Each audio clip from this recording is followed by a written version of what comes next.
In this video, we can discuss about cholinergic drugs. This is also known as cholinomimetics or parasympathomimetic drugs.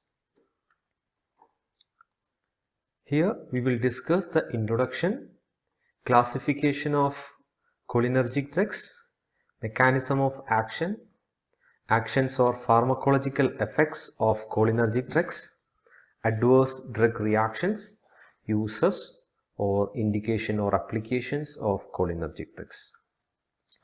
Let's start with the introduction. Cholinergic drugs are the drugs which will act on cholinergic receptor or system.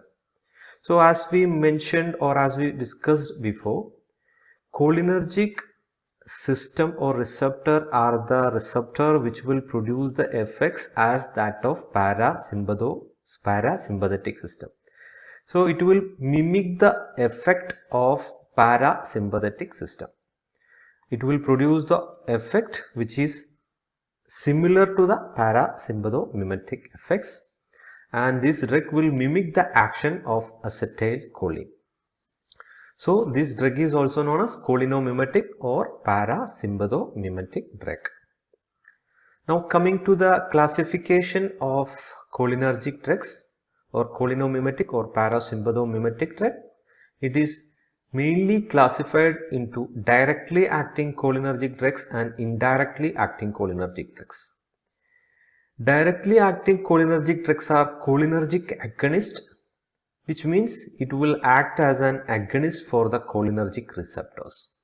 And indirectly acting drug is also known as anticholinesterase, because these are the drugs which will inhibit the enzyme cholinesterase, which is responsible for the hydrolysis of acetylcholine. So thereby it will prevent the hydrolysis of acetylcholine and it will potentiate the effect of acetylcholine. Now cholinergic drug is again classified into cholinergic cholinesterase and alkaloids. Cholinesterase like acetylcholine, methacholine, carbachol and bethanachol, and alkaloid like muscarinin, pilocarpine and aricoline. Now anticholinesterase is again divided into reversible and irreversible anticholinesterase, in the sense these are the irreversible inhibitors of cholinesterase enzyme. So action can be reversed. These are irreversible. It will form a strong covalent bond with that enzyme. So it is irreversible. And now reversible is again divided into carbamate and acridine. Acridine example is stacrine, and carbamate examples are physostigmine, neostigmine, pyridostigmine, edrophonium, rivastigmine, donopacil and galantamine. Now irreversible is again classified into carbamate and organophosphate. Carbamate like carbaryl, propoxur, and diflose, ecothiophyte, malathion, diazinon, tabun, serine, soman are example for organophosphate. All these are mainly used as an insecticide, especially malathion and diazinon. So there will be chance for the poisoning of this organophosphate that we will discuss later in this video. Now what is the mechanism of action of cholinergic drugs? There are two types of drugs. First one is cholinergic agonist and second one is anticholinesterase. Both are cholinergic drugs. First, mechanism of action of cholinergic agonist. These are the drugs which will act directly on cholinergic receptor, or this is also known as directly acting cholinergic drugs. They will act as an agonist on cholinergic receptor, muscarinin and nicotinic receptors. And detailed discussion on muscarinic and nicotinic receptor and its effect had discussed in previous video, cholinergic system. Here muscarinic receptor is again divided into M1, M2, M3. All these are G protein coupled receptor with GQ, IP3, DAG, which will lead to increasing intracellular calcium, which may lead to different effects like contraction, secretion and neurotransmission. And M2 receptor is a GI type of GI coupled receptor. It will produce opening of calcium channel and hyperpolarization and lead to reduction in artery. And nicotinic receptor is again divided into NM and NM. Nicotinic, these are ligand gated ion channels. So it will produce conformational change and it will lead to increasing sodium ion flow into the cell. So that is the mechanism of action of cholinergic agonist. It will act as an agonist on cholinergic receptor like muscarinic and nicotinic receptor. Now coming to the mechanism of action of anticholinesterase. These are indirectly acting cholinergic drugs. So these are the agent which will inhibit the enzyme which is responsible for the hydrolysis acetylcholine to choline and acetate. So this is the enzyme responsible for this hydrolysis. So what will happen? A drug will inhibit this enzyme. The degradation of acetylcholine will be prevented so that the effect of acetylcholine will enhance it or it will be potentiated. So that is the mechanism of action of anticholinesterase. Now coming to the effect. Before going to the effect, let me remind you, these are the parasympathomimetic drugs. So it will produce the stimulation of parasympathetic nervous system of the autonomic nervous system. So it will produce the effect like decrease in heart rate, meiosis, bronchospasm and increase in motility, etc. So let's start with the action or pharmacological effects. As I mentioned before, don't try to by heart the effect as this muscarinic heart like increasing heart rate. Instead of just remember, in heart it will produce parasympathetic effect. So what will be the effect of parasympathetic system in heart? It will decrease the heart rate and as well as it will decrease the force of contraction.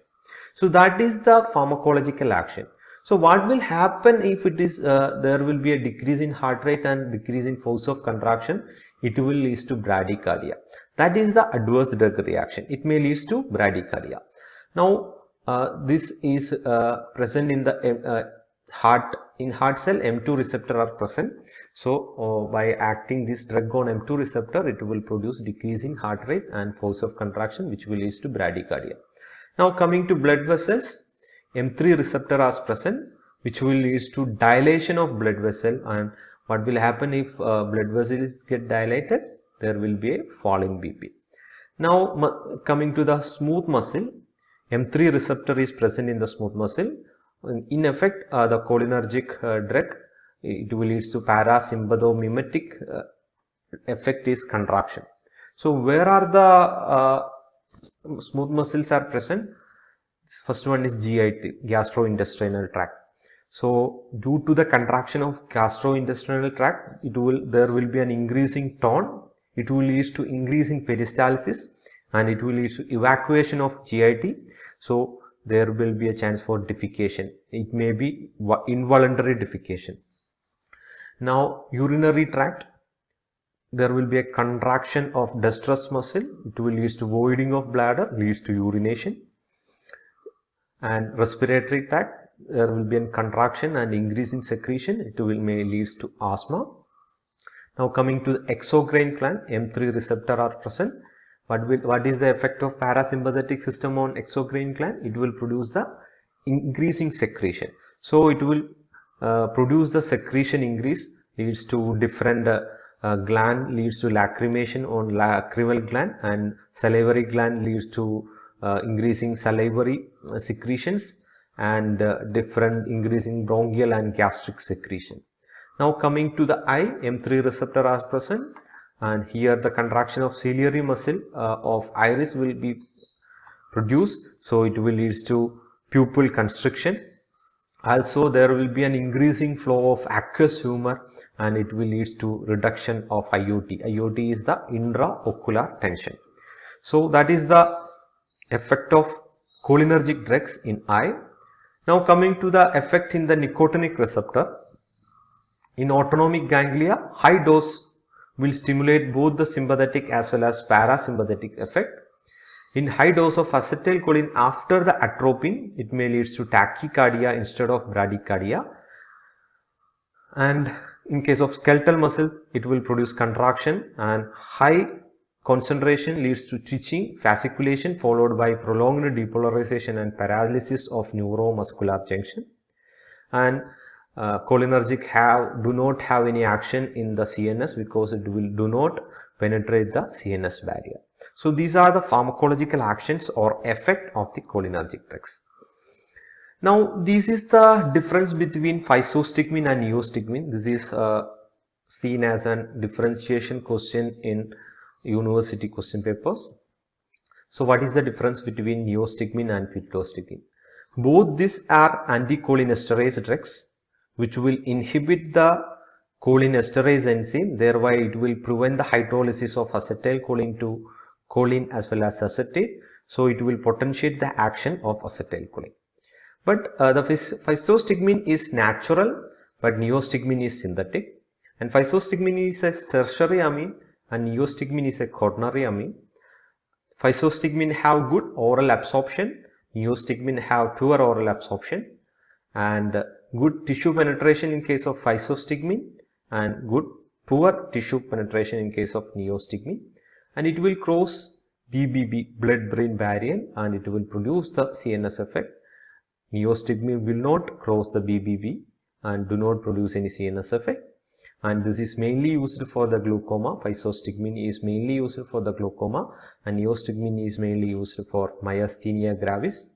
And it is used in the atropine poisoning, physostigmine, and neostigmine is used in curare poisoning. So that is the difference between physostigmine and neostigmine. Now coming to adverse drug reactions of cholinergic drugs. Again, I am reminding you, don't try to by heart this adverse drug reaction. Just think what will be the effect of parasympathetic nervous system. So there will be a secretion increase of exocrine gland. What will happen? It will lead to salivation, sweating and lacrimation. What will happen if cholinergic drugs act on heart? It will produce bradycardia. And what will happen on blood vessel? It will lead to vasodilation. It may lead to hypotension. That is an ADR. Now in case of GIT, it will produce the contraction and increasing peristalsis, which will lead to diarrhea. And in case of bronchus, it will lead to contraction of bronchus and leads to bronchospasm, and as well as there will be an increasing secretion in the bronchus. So it may lead to pulmonary edema. Both this condition may lead to asthma. And there is an contraction in the urinary tract which will lead to urinary urgency or urination. And in case of eye, it will produce pupil constriction or miosis. It may lead to pinpoint pupil. And other ADR like emesis and muscular weakness due to the effect on neuromuscular junction. So these are the ADR of cholinergic drugs. Now coming to the uses of cholinergic drugs. The main use is used as an miotic agent, which is agent which is used for construction of pupil, and it is mainly used for the treatment of glaucoma. Pilocarpine is the drug which is used for the treatment of glaucoma, since it will decrease the intraocular tension, and also it can be used to reverse the effect of mydriatics. As we all know, the mydriatics are the drops which we have used for the diagnosis of eye for the pupil dilation. So ഈ സമയത്ത് നമ്മൾ സാധാരണഗതിയിൽ doctor I ഹോസ്പിറ്റലിൽ പോയി കഴിഞ്ഞാൽ നമ്മളെ കണ്ണിൽ ആദ്യം തന്നെ ഇൻസ്റ്റൽ ചെയ്യുന്ന ഐ ഡ്രോപ്സുകൾ എന്ന് പറയുന്നത് പ്യൂപ്പിൾ ഡയലേറ്റ് ചെയ്യാനുള്ളത്. അപ്പോൾ നമ്മളോട് പറയാറുണ്ട് സാധാരണഗതിയിൽ ഒരു 3 മണിക്കൂറിന് നിങ്ങൾ സ്വന്തമായിട്ട് പോകാൻ പാടില്ല, പുറത്തിറങ്ങാൻ പാടില്ല. കാരണം ലൈറ്റ് വരുന്നതിനനുസരിച്ച് പ്യൂപ്പിൾ കൺസ്ട്രിക്റ്റ് ചെയ്യാനുള്ള കപ്പാസിറ്റി കുറച്ച് സമയത്തിന് ഇല്ലാണ്ടാക്കിയിട്ടുണ്ടാവും ഈ മിഡ്രിയാട്രിക്സുകൾ. അപ്പം അങ്ങനെയുള്ള എമർജൻസിയിൽ അതിനെ റിവേഴ്സ് ചെയ്യാൻ വേണ്ടിയിട്ട് നമുക്ക് യൂസ് ചെയ്യാൻ പറ്റും. And also it can be used to prevent the adhesion between the iris and lens. And the cholinergic drugs can be used for the treatment of myasthenia gravis. Drugs like neostigmine, pyridostigmine are used for the myasthenia gravis, which is an autoimmune disease which will cause damage on nervous system or neurons. Now post-operational paralytic illness, neostigmine is used. Post-operational discoloration, neostigmine preceded by atropine is used for the treatment. And in case of cobra bite or poisoning by the cobra bite poisoning, neostigmine plus atropine. Atropine is an anticholinergic drug, which is the drug which will block the action of receptor cholinergic receptor in combination with anticholinesterase like neostigmine is used for the treatment of cobra bite, and this is mainly atropine is mainly used to prevent the respiratory collapse which is produced due to the bronchospasm by cholinergic drugs or by the cobra bite poisoning, and also used for the treatment of belladonna poisoning. Physostigmine is used, and also used for drug overdose due to the tricyclic antidepressants and phenothiazine by using physostigmine, and in case of treatment of Alzheimer's, tacrine, rivastigmine and donepezil can be used. So these are the different uses of cholinergic drugs. ബാക്കിയുള്ള അല്ലെങ്കിൽ anti cholinergic ഡ്രഗ്സുമായിട്ട് compare ചെയ്യുന്ന drug സമയത്ത് cholinergic ഡ്രഗ്സിന് യൂസസുകൾ കുറവാണ്, എഫക്റ്റുകളൊക്കെ ഉണ്ട്, ഓക്കെയാണ്. പക്ഷെ നമുക്ക് normal ലൈഫിൽ നമുക്ക് ആവശ്യമായിട്ടുള്ള അപ്ലിക്കേഷനിൽ നമ്മൾ യൂസ് ചെയ്യുന്നത് വളരെ കുറവാണ് കോളിനർജിക് ഡ്രഗ്സ് എന്ന് പറയുന്നത് compare with the anti cholinergic drugs. വേറൊരു കാര്യം കൂടി ഇതിൻ്റെ കൂടെ പറയാനുള്ളതെന്ന് വെച്ചാൽ നമ്മൾ ഓട്ടോണോമിക് നെർവസ് സിസ്റ്റത്തിലുള്ള ഡ്രഗ്സുകളൊക്കെ കോളിനർജിക് ആയിക്കോട്ടെ ആന്റി കോളിനർജിക് ആയിക്കോട്ടെ അഡ്രിനർജിക് ആയിക്കോട്ടെ ആന്റി അഡ്രിനർജിക് ഡ്രഗ് ആയിക്കോട്ടെ, ഈ ഒരു ഡ്രഗ് എല്ലാ ഡ്രഗില് അല്ലെങ്കിൽ എല്ലാ സിസ്റ്റത്തിൽ അഫക്റ്റ് ചെയ്യുന്ന ഡിസീസ് ട്രീറ്റ് ചെയ്യാനുള്ള ഡ്രഗിലും ഒരു ക്ലാസിഫിക്കേഷൻ ആയിട്ട് എപ്പോഴും വരും. റെസ്പിറേറ്ററി സിംറ്റം ആസ്മയിൽ ചിലപ്പോൾ ഇതിൽ ആന്റി കോളിനർജിക് ഡ്രഗ്സുകൾ വരും, അല്ലെങ്കിൽ ബാക്കിയുള്ള ഹൈപ്പർ ടെൻഷൻ, ഇങ്ങനെയൊക്കെ ഉള്ളതിലൊക്കെ ഈ ഡ്രഗിലുള്ള ഒരു ക്ലാസിഫിക്കേഷൻ എന്തായാലും ഉണ്ടാകും. ഓട്ടോണോമിക് നെർവസ് സിസ്റ്റത്തിൽ എഫക്റ്റ് ചെയ്യുന്ന ഒരു ഡ്രഗ് എന്നുള്ള രീതിയിൽ ഈ ഒരു ഡ്രഗ്സ് ഏതെങ്കിലും 4 ഡ്രഗ്സിൽ കോളിനർജിക് ആവും, ആന്റി കോളിനർജിക് ആവും, അഡ്രിനർജിക് ആവും, ആന്റി അഡ്രിനർജിക് ആയിരിക്കും. ഇങ്ങനെയുള്ള ഏതെങ്കിലും ഒരു ഡ്രഗ്. അപ്പോൾ ആ രീതിയിൽ ഇമ്പോർട്ടൻ്റ് ആയിട്ടുള്ള ഒരു ക്ലാസിഫിക്കേഷൻ ആണ് കോളിനർജിക് ഡ്രഗ്സ് എന്നുള്ളത് ഒന്നതിൻ്റെ കൂടെ ഞാൻ ഓർമ്മപ്പെടുത്തുകയാണ്. Now coming to the organophosphate poisoning. So as I mentioned before, organophosphate like malathion, diazion, which is used as an insecticide. So this will be used in agricultural use. അപ്പോൾ ഇങ്ങനെ agricultural യൂസിൽ നമ്മൾ ഈ പറയുന്ന ഇൻസെക്ടിസൈഡ്സുകളൊക്കെ കൂടുതലായിട്ട് പെസ്റ്റിസൈഡ്സുകളൊക്കെ ആയിട്ട് യൂസ് ചെയ്യുന്ന സമയത്ത് അത് ഫുഡിൻ്റെ കൂടെ പോയിസണിങ് വരാനുള്ള ഒരു ചാൻസ് അങ്ങനെയാണ്. രണ്ടാമത് സൂയിസൈഡിന് വേണ്ടിയിട്ട് ഈ ഓർഗനോഫോസ്ഫേറ്റ് എടുത്ത് കഴിക്കാം, ഇങ്ങനെയുള്ള വിഷം എടുത്ത് കഴിച്ചിട്ട് ഉള്ള പോയിസണിങ് വരാനുള്ള ചാൻസുകളുണ്ട്. സോ അപ്പോൾ ഇങ്ങനെയുള്ള ഓർഗാനോഫോസ്ഫേറ്റുകളായിട്ടുള്ള മാലാത്തിയോൺ, ഡയാസിയോൺ പോലെയുള്ള ഇൻസെക്ടിസൈഡ്സ് കൊണ്ടൊക്കെ ഉണ്ടാവുന്ന പോയിസണിങ്ങിനെയാണ് ഓർഗാനോഫോസ്ഫേറ്റ് പോയിസണിങ് എന്ന് പറയുന്നത്. Now what will be the signs and symptoms of organophosphate? All the cholinergic effect will be produced at the large scale. Like that means there will be a lacrimation, salivation, sweating, copious tracheobronchial secretion, then irritation of eye, miosis and blurring of vision. In case of respiratory tract, it will produce bronchospasm, breathlessness, colic and involuntary. In case of GIT, it will produce involuntary defecation. In case of urinary, it will produce involuntary urination.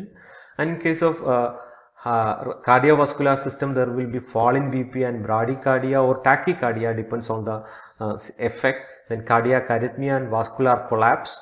Then in case of neuromuscular junction, it will produce muscular fasciculation, weakness, respiratory paralysis. Then in case of CNS, it will produce irritability, disorientation, unsteadiness, tremor, ataxia, convulsion, coma and finally death. Depends on the dose of organophosphate poisoning. ഇത്രയും dose കൂടുന്നതിനനുസരിച്ച് even coma and finally to death വരെ എത്താനുള്ള ചാൻസുകളുണ്ട്. And usually death is due to the respiratory failure. Bronchospasm അത്രയും ഉണ്ടായി respiratory ട്രാക്റ്റിലോട്ട് തീരെ oxygen വരാതെ അങ്ങനെ റെസ്പിറേറ്ററി ഫെയിലിയർ ഉണ്ടായിട്ടാണ് സാധാരണ ഓർഗാനോഫോസ്ഫേറ്റ് വഴിയുള്ള death ഉണ്ടാവാറുള്ളത്. Now how can we treat the organophosphate poisoning? By using atropine.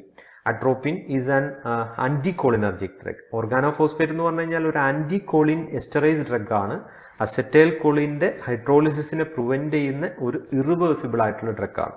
അപ്പോൾ നമുക്ക് ആദ്യം ചെയ്യേണ്ട കാര്യം എന്ന് വെച്ച് കഴിഞ്ഞാൽ ഈ അസറ്റൈൽ കൊളിൻ റിസപ്റ്ററിൽ കയറിയിരിക്കുന്നത് പ്രിവെന്റ് ചെയ്യുക എന്നുള്ളതാണ് ആദ്യം ചെയ്യേണ്ടത്. കോളിനർജിക് റിസപ്റ്ററിൽ അസറ്റൈൽ കൊളിൻ്റെ ആക്ഷനെ പ്രിവെന്റ് ചെയ്യുക. അപ്പോൾ അതിനുവേണ്ടി നമ്മൾ ആദ്യം അട്രോപ്പിനാണ് കൊടുക്കുക. അൻറ്റഗോണിസ്റ്റ്, കോളിനർജിക് അൻറ്റഗോണിസ്റ്റ് എന്ന് പറയാം, മസ്കാർണിക് അൻറ്റഗോണിസ്റ്റ് എന്നൊക്കെ പറയുന്നത് 2 mg IV ആയിട്ട് ടിൽ പ്യൂപ്പിൾ ഡയലേറ്റ് അപ്പോൾ ഏറ്റവും പെട്ടെന്ന് നമുക്ക് കാണാൻ പറ്റുന്ന ഒരു സൈൻ എന്ന് പറഞ്ഞാൽ പ്യൂപ്പിൾ കൺസ്ട്രക്ഷൻ ആണ്. പിൻ പോയിന്റ് പ്യൂപ്പിൾ ആയിരിക്കും ഓർഗാനോഫോസ്ഫേറ്റ് പോയിസണിങ്ങിന് ഉണ്ടാവുക. അപ്പോൾ നമ്മൾ 2 mg IV കൊടുത്തുകൊണ്ടിരിക്കുക. ഏതുവരെ കൊടുക്കണം എന്ന് വെച്ച് കഴിഞ്ഞാൽ പ്യൂപ്പിൾ ഡയലേറ്റ് ചെയ്യുന്നവരെ, as well as dryness of mouth and other signs of atropinization അപ്രീനസ്.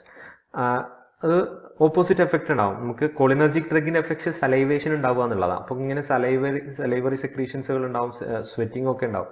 അത് എപ്പോഴാണ് നിൽക്കുന്നത് അതുവരെ നമ്മൾ അട്രോപ്പിൻ കൊടുക്കുക. അതിനുശേഷം we have to use pralidoxime IV 1 to 2 gram and cholinesterase reactivators. Cholinesterase എന്ന് പറയുന്ന എൻസൈമിനെ റീആക്ടിവേറ്റ് ചെയ്യാനുള്ള ഒരു ഡ്രഗാണ് പ്രാലിഡോക്സിം എന്ന് പറയുന്ന ഡ്രഗ്. അപ്പോൾ പ്രാലിഡോക്സിം കൊടുത്തു കഴിഞ്ഞാൽ കോളിനെസ്റ്ററേസ് എന്ന് പറയുന്ന എൻസൈമിനെ റീആക്ടിവേറ്റ് ചെയ്യാം. ഇപ്പോൾ ഉണ്ടായിട്ടുള്ള അസറ്റൈൽ കോളിനെ പെട്ടെന്ന് ഡീഗ്രേഡ് ചെയ്ത് പോകും, ഓർഗാനോഫോസ്ഫേറ്റിന്റെ ആക്ഷൻ ഇല്ലാണ്ടാവും, മീൻ കോളിനർജിക് ആക്ഷനെ പ്രിവെന്റ് ചെയ്യും. Okay, so that is the treatment of organophosphate poisoning. So that is all about the introduction, classification, mechanism of action, pharmacological effects, ADR and uses and organophosphate poisoning. Hope it is clear. Thank you for watching this video.